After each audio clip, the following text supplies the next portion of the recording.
हमारे विशेष लाइव कार्यक्रम भृगुनाड़ी ज्योतिष में आप सभी का हार्दिक स्वागत है। मैं हूं पुष्पेंद्र आर्य और मेरे साथ हैं देश के जाने माने ज्योतिषाचार्य डॉक्टर शंकर अडावल। भृगुनाड़ी ज्योतिष में हम आपकी समस्याओं का समाधान ज्योतिष विज्ञान के माध्यम से करते हैं। आप यदि किसी प्रकार की समस्या से परेशान हैं, कोई बात ऐसी है जो बनती नहीं, या कोई चीज ऐसी है जिसको आप चाहते हैं कि जिंदगी में आपको उपलब्ध हो सके, उसकी बाबत आपके सितारे क्या कहते हैं, आपकी जन्म पत्रिका आपके बारे में किन योगों को प्रतिफलित करती है, इसके बारे में आप जान सकते हैं। आप अपने प्रश्न सीधे हमारे विशेषज्ञ डॉक्टर शंकर अडावल जी से पूछ सकते हैं। तरीका आप जानते ही हैं, अपने मोबाइल में टाइप कीजिए नाडी NADI, दीजिए स्पेस, लिखिए जन्म की तिथि, जन्म का समय, जन्म का स्थान, आपका सवाल, आपका नाम, अभी भेजिए 57575 पर। आप जो हमारे निरंतर नियमित दर्शक हैं वे इस बात को जानते हैं कि डॉक्टर शंकर अडावल जी की पुस्तकें ज़ोडिएक साइन पर प्रकाशित हुई हैं। जो हमारा ये नया वर्ष है इसके बारे में ये कैसा रहेगा आपके सुख के लिए, समृद्धि के लिए, धन के लिए, प्रेम के लिए, आपके रिलेशनशिप के लिए, आपके कारोबार और व्यापार के लिए, इसके बारे में प्रभात प्रकाशन दिल्ली ने पुस्तकें प्रकाशित की हैं राशिफल के रूप में। उसके बारे में आज हम चर्चा कर रहे हैं। ज़ोडिएक साइन आज का हमारा है सिंह यानी लियो। लियो राशि के जातक कैसे होते हैं, क्या स्वभाव होता है, कैसा चरित्र होता है, कैसी प्रकृति। नमस्कार, कैसे हैं? बहुत अच्छे। जैसा हमने शुरू की है, एक श्रृंखला हमारी चल रही है। पिछली बार हमने जेमिनाई, फिर उसके बाद हमने जो हमारे राशि के चिन्ह हैं उन पर हम चर्चा कर रहे हैं। आज हमारा जो लियो के बारे में आज हम बात करेंगे, सिंह राशि के बारे में। तो सिंह राशि की जब बात करते हैं और उसका जो प्रतीक है, जो आप अभी बता रहे थे हमें कि शेर है, सिंह है, नाम से ही पता चलता है कि सिंह है। कैसे होते हैं ये लोग, कैसा इनका चरित्र होता है, कैसी व्यक्तिगत अभिरुचि किस प्रकार की होती है इन जातकों की? शेर है, जो सिंह राशि को शेर से डिपिक्ट किया गया है। तो शेर के जो मतलब ये नहीं कि शेर होते हैं, मतलब शेर की जो क्वालिटीज होती हैं, ईगो होता है जी, अपना शिकार खुद मारता है जी, जब वो चलता है तो दूसरे लोग डरते हैं जी। तो ये जो अपना एक राजपाट, अपना एक नियंत्रण रखता है, अपना एक एरिया रखता है, जो एक स्वाभाविक एक शेर का, अगर आप कहीं भी जाएं तो शेर के कुछ 5-6 चीजें जो अन्य होती हैं, इन चीजों में इनका मतलब रहता है। तो ईगो, सेल्फ प्रेस्टीज, अपना नियंत्रण रखना, अपना कार्य खुद करना, इन सब चीजों में इनका ये स्वभाव में होते हैं। अब ये कम हो ज्यादा हो ये दूसरे प्लैनेट्स पे डिपेंड करता है, बट जो सिंह राशि पे होगा ये नीचे की तरफ या ऊपर की तरफ, मतलब अंदरूनी तौर से साइकोलॉजिकल लेवल पे या ऊपर की तरफ, clearly these characters are evident in them.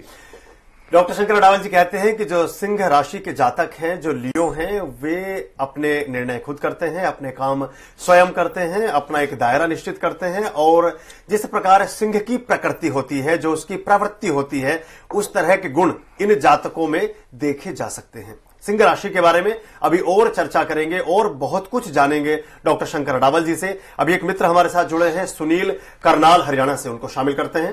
Hello, नमस्कार जी।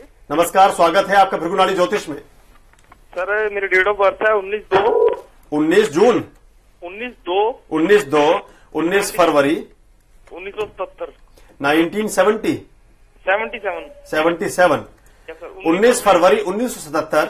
Yes sir. समय बताइए सर। समय शाम का 4:22 4:22 PM।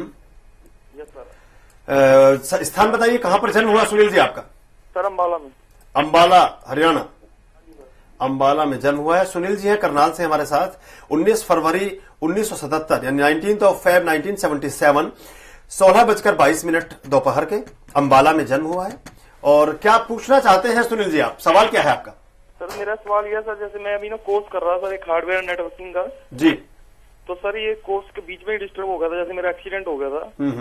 सर क्या ये कोर्स मेरे लिए ठीक रहेगा? और सर मेरी वैसे आधा कोर्स खत्म हुआ था तो मेरी जॉब भी लग गई थी एक जगह पे, लेकिन सर वो फिर देखो भाई, आपका जो सुनिए सुनील जी, बात सुनिए, डॉक्टर शंकर जी आपसे बात कर रहे हैं। आपका मंगल और मरकुरी साथ में तो ब्रेक है। ये साल जो है जून के बाद, ये साल थोड़ा मतलब कष्टपूर्वक है, जिसमें कि आपको थोड़ा टेंशन रहेगा, खर्चे ज्यादा होंगे। तो इस साल तो नहीं, मगर अगला साल आपका 2010 मार्च अप्रैल के बाद आप ये कोर्स निश्चय पूरा कर लेंगे। पूछिए। और कुछ जानना चाहते हैं इसके अलावा? सर मेरी नौकरी का सर बचेगी या रहे सर? नहीं, नौकरी बच जाएगी या कोई उस पर संकट है? और क्या कोई नौकरी आपको भय रहेगा कभी कभी कि कुछ हो जाएगा, गलत हो जाएगा, मगर मेरे हिसाब से आपकी नौकरी नहीं छूटेगी। और अगले वर्ष मार्च 2010 के बाद आपको बल्कि एक अच्छी नौकरी, थोड़ा सा चेंज भी मिलेगा। और इस वर्ष जून के बाद आपका समय अच्छा है। अभी 2-3 महीने जरा ध्यान से निकाल लीजिए। 2-3 महीने थोड़े नाजुक हैं, इनको ध्यान से निकालिए। उसके बाद जो समय आने वाला है वो बेहतर होगा। बहुत बहुत शुभकामनाएं सुनील जी आपके लिए। सिंह राशि के जो लोग हैं उनके बारे में, उनकी चारित्रिक विशेषताओं के बारे में चर्चा कर रहे थे। आपने बताया इनिशियली कैसे कैसे वो लोग होते हैं, क्या करते हैं। इनके जो उम्र है उस उम्र में कौन सा कालखंड ऐसा होता है, कौन सी समयावधि ऐसी है, टाइम पीरियड, जिसमें वो लोग ज्यादा सक्रिय होते हैं, ज्यादा कामयाब होते हैं, ज्यादा name, fame, wealth and prosperity सब कुछ उनको मिलता है? देखिए, सूर्य के जो लक्षण है, जो सूर्य देव हमारे, उनके क्या लक्षण है? वो हमारे नेत्र होते हैं, पूरे दुनिया के नेत्र होते हैं। राजस्विक, सात्विक और तामसिक चीजें तीनों इनके अंदर होती हैं। तो धरती में तीनों चीजें होती हैं, मगर सूर्य देव को कोई असर नहीं पड़ता है।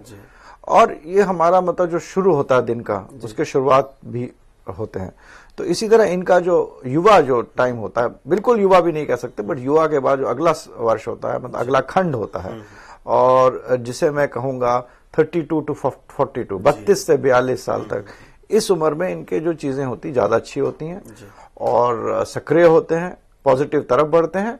मगर मैं यहाँ ये भी कहना चाहता हूँ, अगर पत्री में बाकी ग्रह ठीक नहीं है तो इसी समय नेगेटिव भी ज्यादा हो जाता है। तो ये समय जो सक्रिय होता है, इट इज बहुत ऊपर या नीचे दोनों तरफ, स्केल के ऊपर नीचे दोनों तरफ होता है। मगर 32 से 42 साल लियो राशि वाले के लिए, सन साइन जिनका भी लियो हो इंग्लिश के हिसाब से, उनके लिए it is a fruitful year. जी जी। तो इन वर्षों में ये तरक्की ज्यादा करते हैं, लेकिन साथ साथ ये भी आप कहते हैं कि जो बाकी ग्रहों की पोजीशंस हैं, उनकी प्लेसिंग है, वो बहुत ज्यादा मायने रखती है, स्पेशली सिंह राशि के लिए। सिंह राशि के लिए कौन से जातक ऐसे हैं डॉक्टर साहब जो इनके सबसे ज्यादा निकट हो सकते हैं, इनके लिए सबसे अच्छी कॉम्बिनेशन है? यानी पति पत्नी के रूप में अगर चुनना चाहें या रिलेशनशिप में जाएं, तो कौन सी राशि ऐसी है जो सिंह राशि के सबसे ज्यादा अनुकूल है? देखिए, आजकल मैं रिलेशनशिप्स को बहुत देख रहा हूं। पहले होता था, जो लोग होते थे जो अलग सेम नेचर के होते थे, वो ठीक नहीं होते थे, और जो ऑपोजिट नेचर होते थे, लोग कहते थे वो ज्यादा अच्छा चलते हैं। और आजकल जो मैं देख रहा हूं, हो सकता है ये भी है आजकल कि जो सेम नेचर वाले हैं वो ज्यादा हस्बैंड वाइफ प्रूव करते हैं, क्योंकि आजकल एक कंसेप्ट हो गया स्पेस। तुम अपनी जिंदगी जियो, हम अपनी जिंदगी, गिव मी स्पेस। तो उस तरीके से मैं इनके 2 राशि जो बड़े महत्वपूर्ण है, एक तो जो इनके ऑपोजिट होते हैं वो होते हैं कुंभ राशि वाले, मकर कुंभ, कुंभ राशि, कुंभ, ज्यादातर कुंभ। तो वो इनके बहुत अच्छे होते हैं, क्योंकि वो चुपचाप होते हैं, मेहनती होते हैं। सूर्य की जितनी भी ईगो की चीजें हैं, वो शनि जो है वो पूरा करता है। शनि राशि, कुंभ राशि वाले। और जो इनका नेचर जो इनसे बहुत ही इमोशनल अटैचमेंट कर सकता है, वो एक कर्क राशि वाले, क्योंकि कर्क राशि वाले भी इमोशनल होते हैं। घर चाहिए, तुम मेरे को पैसा कमा के लाओ, मैं तुम्हारे साथ रहूंगा, ये वो एक्सेट्रा एक्सेट्रा। तो कर्क और कुंभ, ये दोनों अच्छे राशि हैं। कुंभ और कर्क राशि के जो जातक हैं, वे सिंह राशि के जातकों के लिए सर्वश्रेष्ठ साथी साबित हो सकते हैं। उनके साथ अच्छी पटरी बैठती है, अच्छा संतुलन बना रहता है रिश्तों में, ऐसा कहते हैं डॉक्टर शंकर अडावल जी। हमारी चर्चा बनी रहेगी सिंह राशि के जातकों के बारे में। आज का हमारा ज़ोडिएक साइन यही है, लियो यानी सिंह। अभी एक मित्र हमारे साथ जुड़े हैं, मिस्टर हाजरा फ्रॉम असम, उनको शामिल करते हैं। हेलो, नमस्कार, स्वागत है आपका भृगुनाली ज्योतिष में। अच्छा, हमारा डेट ऑफ बर्थ है 21 जनवरी 1958। 21 जनवरी 1958। हाँ, समय बताइए। 7 AM मॉर्निंग। जी, 21 जनवरी 1958, 7 AM। बर्थ प्लेस क्या है हाजरा जी आपका? कहां पे जन्म हुआ था आपका? उनसे लगता है डिस्कनेक्ट हो गया। पहले भी ठीक से बात नहीं हो पा रही थी। एक एसएमएस अभी भी मिला है डॉक्टर साहब हमें, इसको शामिल करते हैं। नाम है अरविंद मिश्रा। चलिए ये पत्री देख लेते हैं, इन्होंने फोन करा जी। क्या पूछना चाहते थे? कुछ प्रश्न लगन से इनका क्या है, इनका मोटा मोटा ये वर्ष जो है इनके लिए अच्छा है, चेंज का है। और जो टेंशन पिछले साल थी वो इस साल कम हो जाएंगी, और ये एक नए अध्याय की तरफ ये बढ़ेंगे इनके पत्र के हिसाब से। इट्स ए अच्छा साल है इनके। ये वर्ष आपके लिए अच्छा है। हाजरा साहब, आप बात करना चाहते थे लेकिन नहीं कर सके। डॉक्टर साहब ने आपकी कुंडली बना ली थी और आपको बताया कि ये वर्ष कुल मिलाकर आपके लिए बेहतर है। यदि किसी तरह की कोई दिक्कत है तो आप फिर से हमसे संपर्क कर सकते हैं, या एसएमएस के माध्यम से भी अपना सवाल हम तक पहुंचा सकते हैं।